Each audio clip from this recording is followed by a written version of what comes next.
convide. Você tem o meu número, eu sou acessível e vai ser uma bênção em nome de Jesus. Não ande sozinho, não caminhe sozinho. Pastor, eu tenho dificuldade, então é hora de nós crescermos juntos, avançarmos juntos no Senhor. Amém? Aleluia, irmãos. Glória a Deus. Aleluia.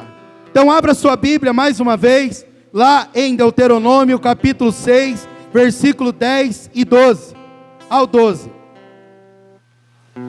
A palavra que eu quero ministrar aos irmãos, nesses poucos minutos, né? Máximo 20 minutos, obrigado. Nem dá 20 minutos por causa da ceia. Talvez eu tenha que dar continuidade semana que vem.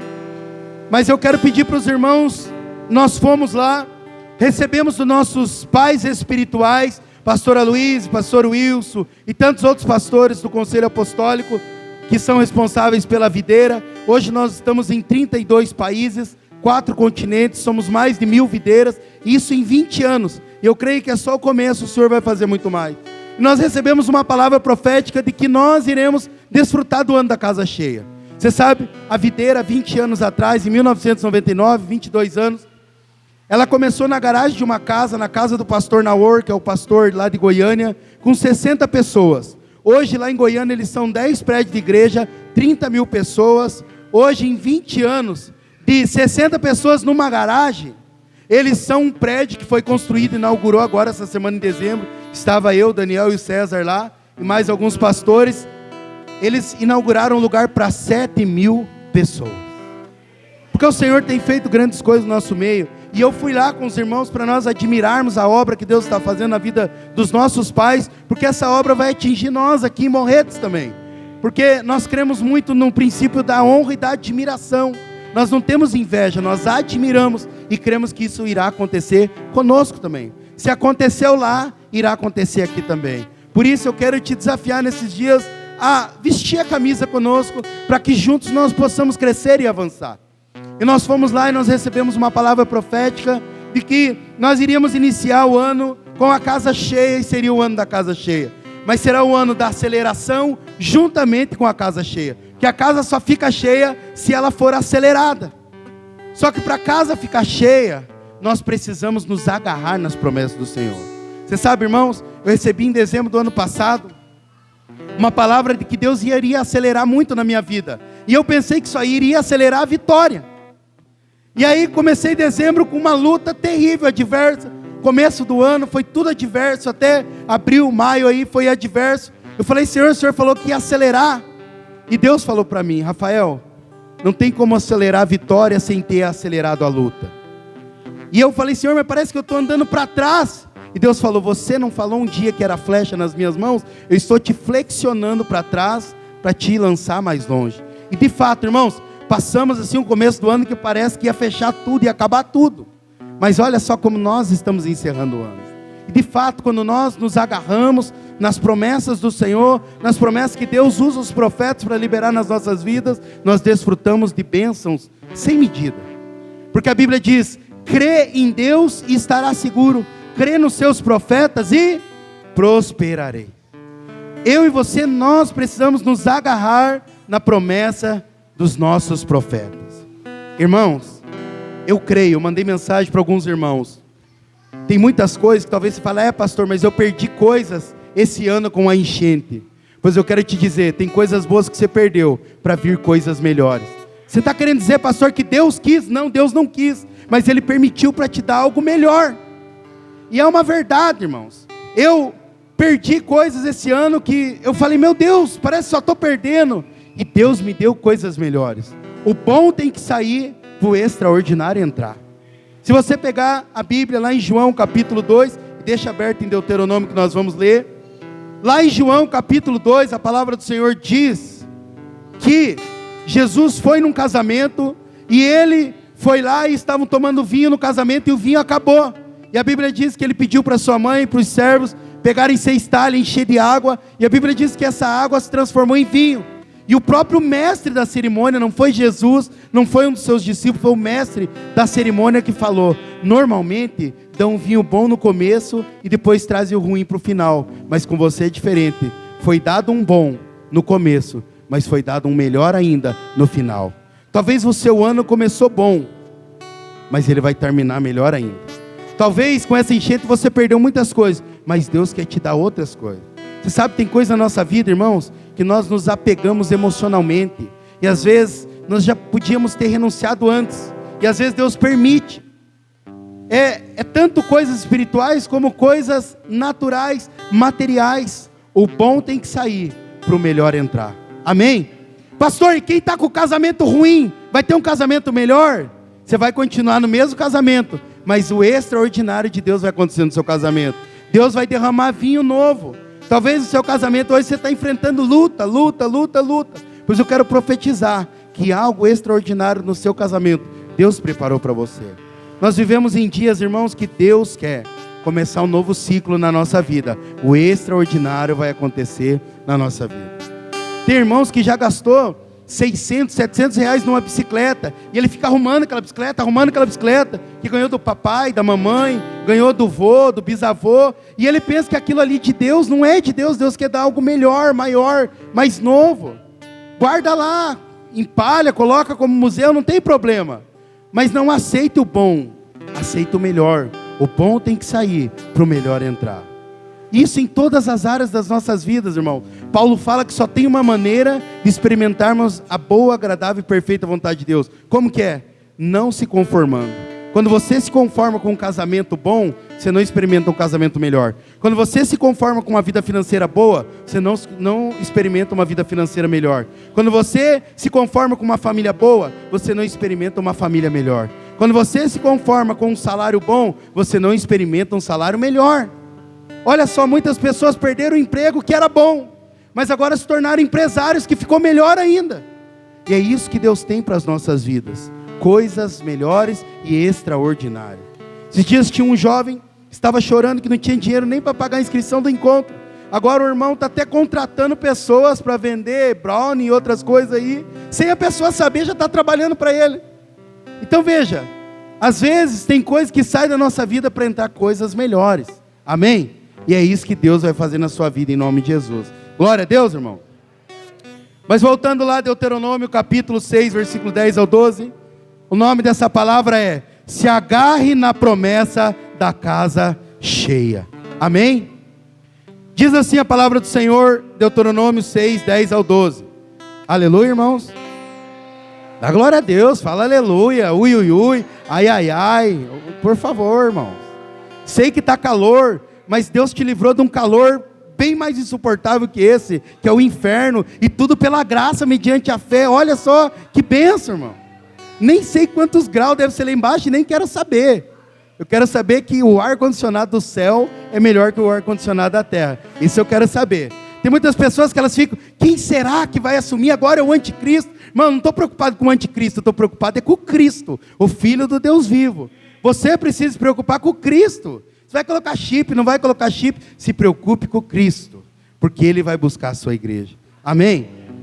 E Deuteronômio 6, 10 ao 12 diz assim: havendo-te, pois, o Senhor teu Deus introduzido na terra, que sob juramento prometeu a teus pais, Abraão, Isaque e Jacó, te daria grandes e boas cidades. Fala assim comigo: grandes e boas cidades. Fala assim: a minha cidade é grande e é boa, porque Deus me deu ela. Amém? Você não precisa ir embora de Morretes para dar certo na vida. Essa cidade é grande e é boa. Não é a cidade que faz o cidadão que faz a cidade. Amém? Mas continua o texto aqui: que tu não edificasses e casas cheias de tudo que é bom. Irmão, não, você não entendeu, eu sei, por isso você não deu glória a Deus. Casa cheia de tudo que é bom. Não é tudo que é ruim, não é tudo que é mal, não é tudo que está destruído, é tudo que é bom. E não é um pouquinho, é casa cheia, cheia de alegria, cheia de paz, cheia de graça, cheia de favor, cheia de tudo que é bom. Quem deu? Deus deu. Casa que você não merecia, casa que você não edificou, mas Deus deu. Amém? Vai entendendo a graça do Senhor aí.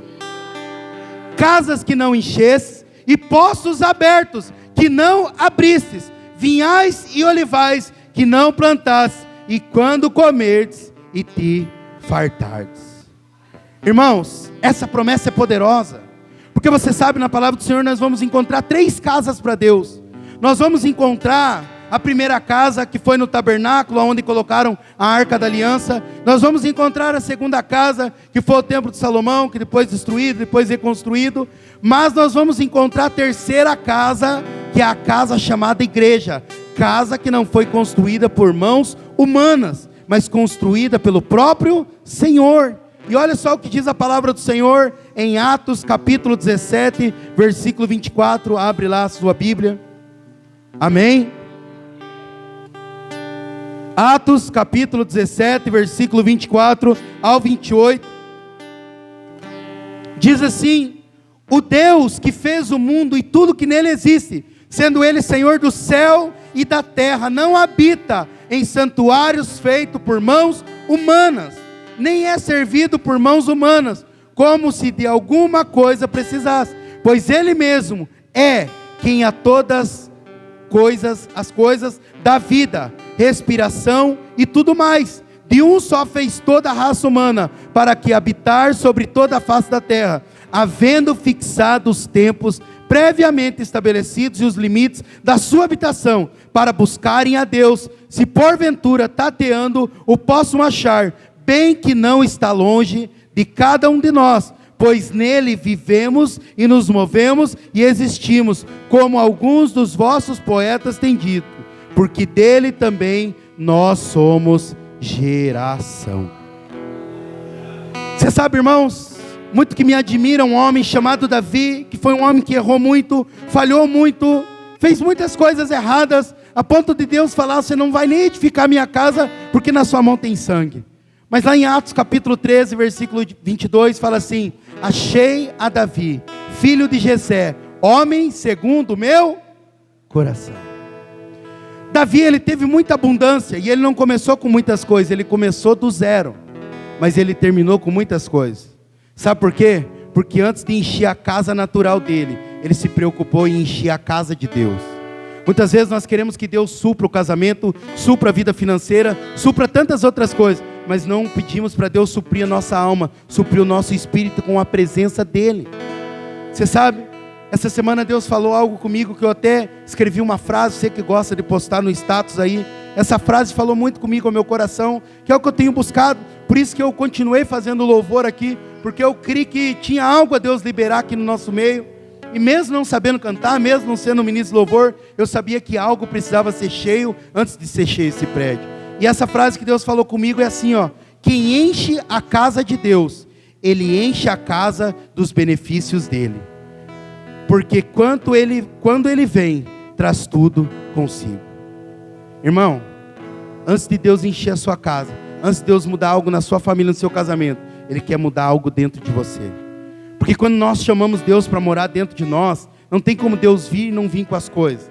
Os homens fazem casamento e tem a opção de escolher com separação de bens ou não separação de bens, e isso e aquilo. Mas Deus não, quando Ele faz uma aliança conosco, tudo que é dele se torna nosso. Tudo que é nosso se torna dele. Então chamar Deus para morar dentro de você, é chamar todos os benefícios que Deus tem consigo. Por isso, eu quero nessa noite falar para você algo simples e rápido. 4 coisas aqui sobre nós mantermos a casa cheia. Não vai dar tempo de ficar lendo os textos com você, amém? Mas o seu líder de célula vai compartilhar com você essa palavra em nome de Jesus, amém? E a primeira coisa, para nós termos a casa cheia, nós precisamos primeiro encher a casa de Deus. Deus, Ele é abundante em tudo. Ele é abundante em saúde, Ele é abundante em família, Ele é abundante em financeiro, Ele é abundante em trabalho, Ele é abundante em tudo. Então quando eu encho a casa de Deus, que é o meu espírito, Ele enche a minha casa, que são coisas naturais. Você nesses dias, irmãos, e nós precisamos nos encher da presença do Senhor. Porque muitas vezes nós ficamos: Senhor, como que eu vou pagar essa conta? Senhor, como que o meu marido vai mudar? Como que a minha esposa vai mudar? Você não tem que se preocupar como que essas coisas vão mudar. Você tem que se preocupar em se encher da presença de Deus. Porque quando você enche a casa de Deus, que é você, da presença de Deus, Ele enche a sua casa de todas as coisas que é dele também. Os benefícios de Deus foram para você, os malefícios seus foram para Jesus. Esse é o benefício da cruz do Calvário. E quem está cheio da presença de Deus, quem enche a casa de Deus, ele tem olhos bons. Irmãos, você precisa nesses dias ter olhos bons. Lucas 11:34 diz: são seus olhos a lâmpada do seu corpo. Se os seus olhos são bons, todo o seu corpo é bom. Se os seus olhos são maus, todo o seu corpo estará em trevas. Tem pessoa que, por estar vazia da casa de Deus, ela não vê mudança no marido, não vê mudança na esposa, não vê mudança nos filhos, não vê mudança no trabalho, não vê mudança em nada, porque dentro dela não mudou nada. Só que não se muda na força do braço, se muda na força do Senhor. Quem é cheio da presença de Deus, ele tem olhos bons, ele enxerga como Deus enxerga. Você não pode ficar confessando derrota, irmão. Você precisa enxergar tudo com os olhos de Deus, com os olhos bons. Ah, pastor, mas já cansei, é impossível. Para Deus não haverá impossível.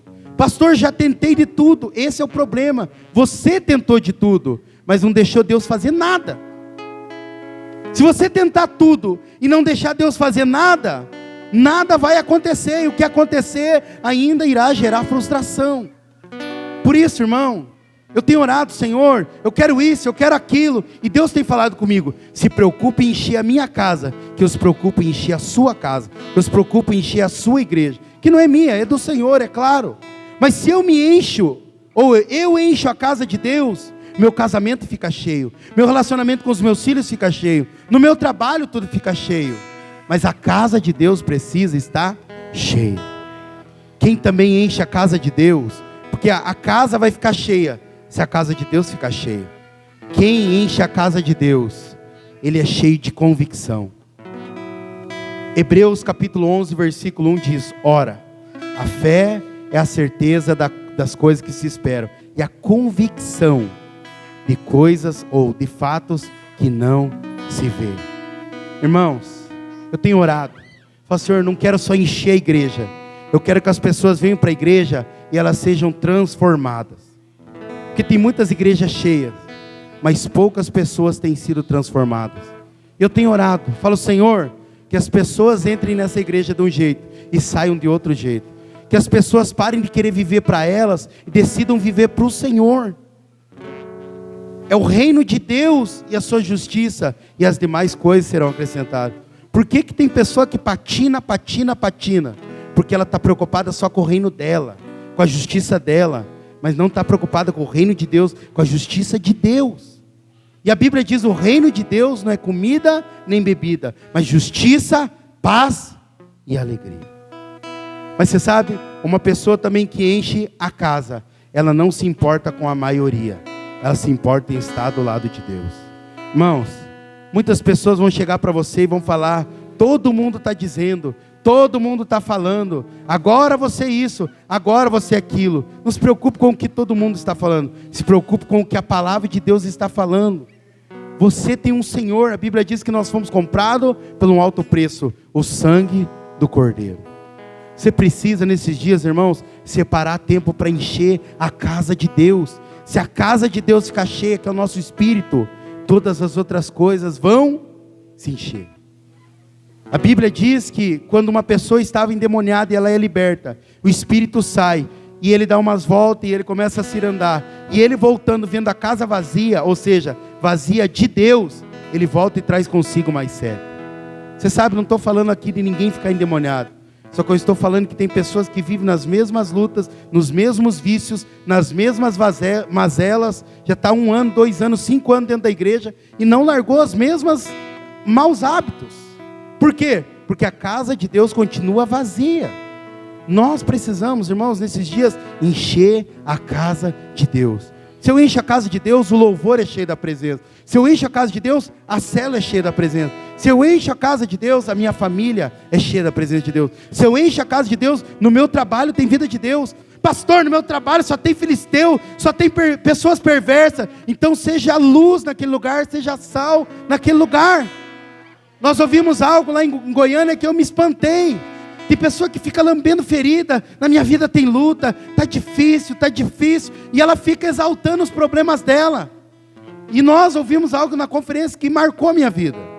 Uma das coisas que fez Caleb, com 85 anos, desfrutar das promessas como se tivesse 40, é que ele viu os filisteus, ele viu os gigantes, e ele não falou, nossa, são muito grandes meu problema, eu não tenho um Deus para lutar por mim. Não, ele falou, esses caras são grandes, são gigantes, mas eu vou devorar eles como pão.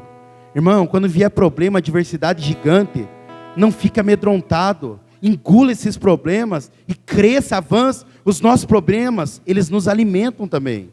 A adversidade nos leva a crescer, nos leva a amadurecer. Você não pode ficar paralisado no meio do problema. Você precisa devorar os seus problemas no Senhor. E nesses dias, irmãos, a minha oração é porque você encerre o ano na presença do Senhor. Muitos lugares nós vemos as pessoas falando, final de ano, muitas pessoas saem da igreja. Pois eu não creio nisso. Faz 12 anos que eu começo o ano na igreja, eu termino o ano na igreja. Um filho meu já se batizou, o outro vai batizar o ano que vem, que em janeiro já faz 12 anos, e eu creio que todos vão se batizar. Por quê? Por causa da presença do Senhor, é uma promessa. Nós precisamos, irmãos, não acreditar no que o mundo acredita, mas acreditar na promessa de Deus. Decida encerrar o ano na presença de Deus, decida começar o ano na presença de Deus. Antes da sua casa, da sua despensa ficar cheia, deixa a despensa de Deus, que é você, ficar cheia. Quando você se enche da presença de Deus, o medo vai embora, os vícios vão embora, as lutas vão embora, e você permanece. Porque a Bíblia diz que nós vamos ter aflição, não que devemos permanecer na aflição. Amém? Mas, quem enche a casa de Deus, ele se enche do reino de Deus. Irmãos, é muito poderoso você saber que o reino de Deus se manifesta em justiça, paz e alegria. Qual justiça? A minha, a sua, a lei do homem? Não, a justiça de Cristo Jesus. Paulo fala que em Cristo nós fomos batizados e de Cristo nós fomos revestidos. Essa justiça ela é tão poderosa, porque quando nós nos revestimos da justiça de Cristo, nada consegue nos abalar. Pessoas vão nos acusar, mas sabe quando nos acusarem, o que você vai fazer, o que eu vou fazer? Se defender, pastor. Eu vou xingar. Eu vou ficar postando lá no Facebook. Não faça isso, irmão. Ficar brigando em Facebook é coisa de criança. A tua justiça, a minha justiça é Cristo Jesus. E olha só o que o apóstolo Paulo fala em Romanos capítulo 8, abre lá. Romanos capítulo 8, versículo 31 ao 38. Já pode se colocar de pé.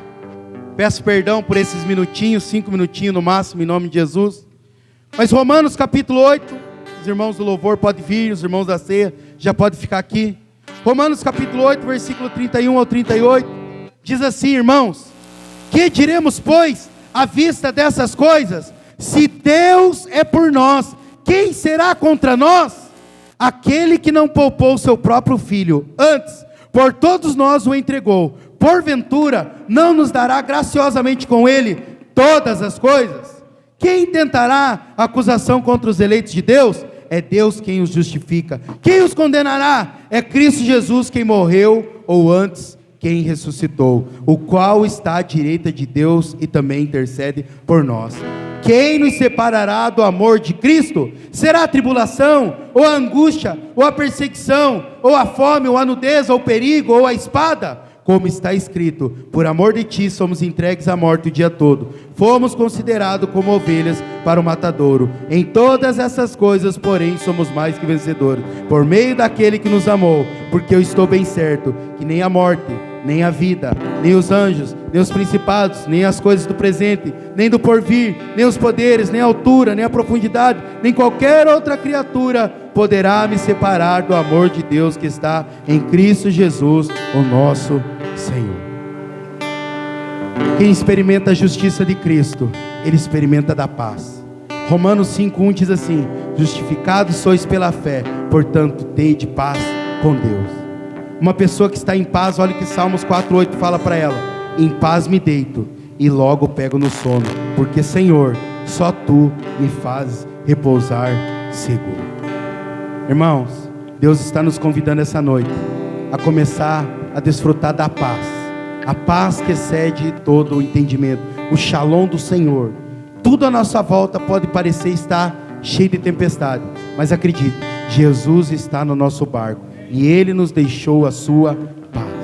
Se você não tem dormido direito, seja por causa de família, seja por causa de casamento, seja por causa de vida financeira, eu quero profetizar esse Salmo 4:8 na sua vida. Em paz você vai se deitar e logo vai pegar no sono, porque o Senhor vai te fazer repousar seguramente. Deus quer nos levar a desfrutar de paz. Quem não está em paz, ele não dorme direito. Mas eu quero profetizar que nessa igreja nós vamos ficar em paz, porque a Bíblia diz que enquanto nós dormimos, Deus está trabalhando por nós. Nunca se viu, jamais se ouviu falar de um Deus além de ti, que trabalha por todos aqueles que nele esperam. Mas você sabe, Romanos fala justiça, paz e alegria. Alegria, irmãos, não é só uma palavra. Alegria é uma promessa. Alegria é uma unção, que lá em Hebreus 1:8 e 9 fala que nós, em Cristo, fomos ungidos com o óleo da alegria. Não deixe de forma alguma o diabo roubar a alegria.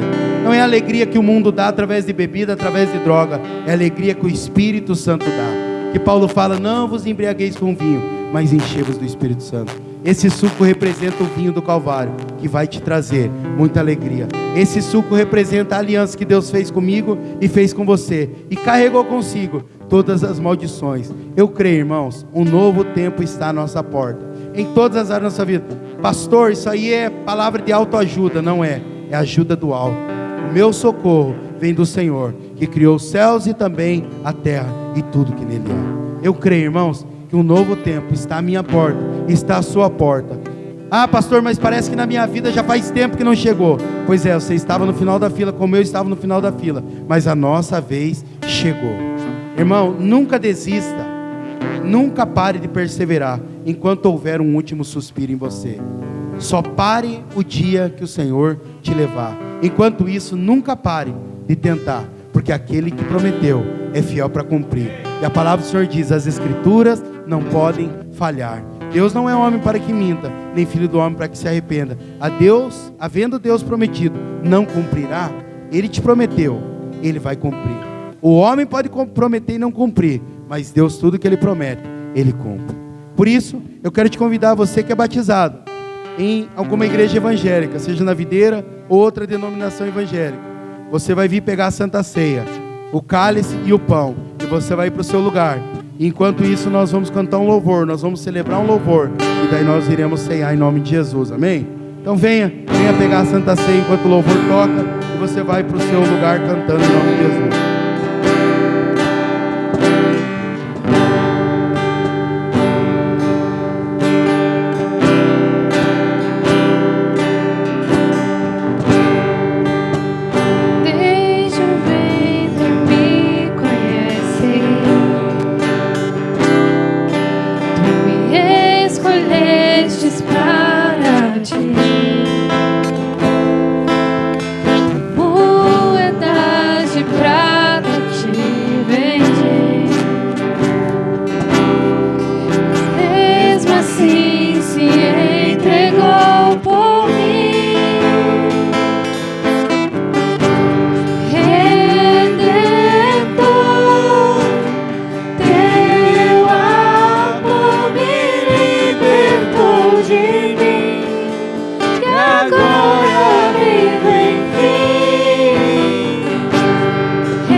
Escolhestes para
1 Coríntios capítulo 11, versículo 23, o apóstolo Paulo diz: porque eu recebi do Senhor o que também vos entreguei, que o Senhor Jesus, na noite em que foi traído, tomou o pão, e tendo dado graças, o partiu e disse: isto é o meu corpo, que é dado por vós, fazei isto em memória de mim.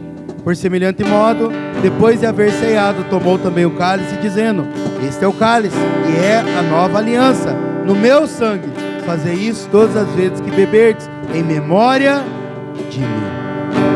Porque todas as vezes que comerdes esse pão e beberdes o cálice, anuncieis a morte do Senhor, até que Ele venha. Eu quero te convidar a fechar os seus olhos, levantar o seu pão e falar assim comigo nessa noite. Nessa noite, eu celebro a Santa Ceia e celebrarei até que o Senhor venha. Esse pão representa o corpo de Cristo moído na cruz para receber toda a culpa, punição e maldição em meu lugar. Este pão é o pão da mesa dos filhos de Abraão com Sara, os filhos da promessa que tem a herança de que são mais do que vencedores, em nome de Jesus. Agora levanta o cálice e diga assim: este é o cálice da nova aliança, feita de Deus por meio de Cristo para comigo. Este cálice representa o sangue derramado que verteu naquela cruz para pagar toda a dívida que eu tinha e para apagar o meu passado. E eu celebro a Santa Ceia porque eu estou em Cristo e Cristo está dentro de mim. Eu creio que Jesus morreu por mim e hoje vive através de mim, em nome de Jesus. Pode comer do pão, beber do cálice, em nome de Jesus. Mas ao terceiro dia Ele ressuscitou, a culpa que era minha Ele declare. levou. Mas ao terceiro dia Ele hoje é uma noite de salvação também. Se tiver alguém aqui no nosso meio nessa noite que nunca aceitou Jesus como Senhor e Salvador da sua vida, eu quero te convidar nessa noite a entregar a sua vida para Jesus e reconhecer Ele como o único e suficiente Salvador da sua vida. Se tiver alguém aqui nessa noite que quer receber Jesus hoje, que quer receber a salvação hoje, que quer receber a restauração hoje, que quer receber a cura hoje, que quer receber a libertação hoje, eu quero te convidar a você abrir a porta do seu coração e levantar a sua mão para aceitar Jesus nessa noite, em nome de Jesus.